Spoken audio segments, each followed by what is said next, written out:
C Joseph Vijay എന്നും നാൻ চেন্নাইয়ের Jawaharlal Nehru stadium তখন কানায় কানায় পূর্ণ। তিল ধারণের জায়গা নেই কোথাও। কয়েকদিনের টানটান উত্তেজনা আর নাটকীয়তা শেষে এলো সেই মাহেন্দ্রক্ষণ।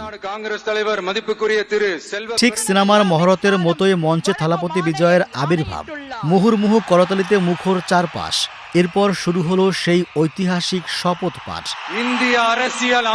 প্রতিটি শব্দ যেন এক একটি মন্ত্র। উপস্থিত জনতা নিস্তব্ধ হয়ে শুনছিলেন সেই বাণী। শপথ শেষ হতেই ফেটে পড়ল বাঁধ ভাঙা উচ্ছ্বাস।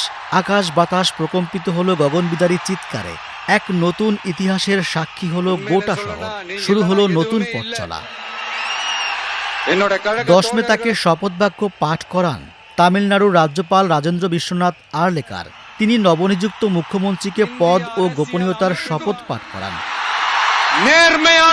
শপথ গ্রহণ অনুষ্ঠানে লোকসভার বিরোধী দলীয় নেতা রাহুল গান্ধী, বিভিন্ন রাজনৈতিক দলের শীর্ষ নেতা, চলচ্চিত্র জগতের বিশিষ্ট ব্যক্তিবর্গ ও বিজয়ের দল তামিলাগা ভেট্রি কাজাগাম টিভিকের জোটসঙ্গীরা উপস্থিত ছিলেন।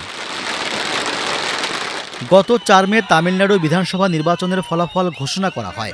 এতে সবচেয়ে বেশি আসন পায় টিভিকে। দলটি পায় 108টি আসন।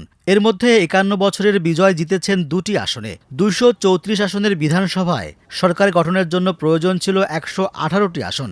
8 মে পর্যন্ত দলটির সমর্থন 116টি আসনে আটকে ছিল। এই কারণে রাজ্যের গভর্নর সরকার গঠনের আহ্বান জানাননি। বিদুথলায় চিরুথাইগাল কাচ্চির ভিসিকে ও ইন্ডিয়ান ইউনিয়ন মুসলিম লীগ IUML নামের 2টি রাজনৈতিক দল আনুষ্ঠানিকভাবে টিভিকে সমর্থন দিলে পরিস্থিতি বদলে যায়। এই দুই দলের 2টি করে 4টি আসন যোগ হয়ে জোটের শক্তি দাঁড়ায় 120 আসনে। 9 মে দলের শীর্ষ নেতাদের নিয়ে লোকভবনে গিয়ে গভর্নর রাজেন্দ্র বিশ্বনাথ আর্লেকারের সঙ্গে বৈঠক করেন থালাপতি বিজয়। এরপর তিনি বিজয়কে সরকার গঠনের আহ্বান জানান।